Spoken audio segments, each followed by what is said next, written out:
তোমরা কি জানো আমাদের স্টমাকের মধ্যে রোজ রোজ একটা সিক্রেট কনস্ট্রাকশন চলছে।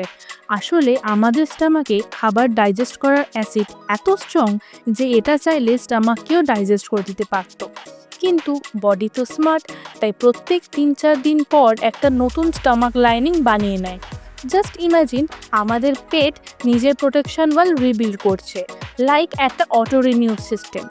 আমরা আমাদের ঘরের দেওয়াল পেন্ট করতে ভুলে যাই আর আমাদের বডি নিজের ওয়াল রিপ্লেস করে ফেলছে। সো নেক্সট টাইম পেট ভরে খাবার খেয়ে ভাবতে হবে যে এই পেটটা ৩ দিন পর ব্র্যান্ড নিউ ভার্সন হয়ে যাবে। এই ধরনের ফ্যাক্টস আরও জানার জন্য please like and subscribe my channel বাস কথা। Thank you.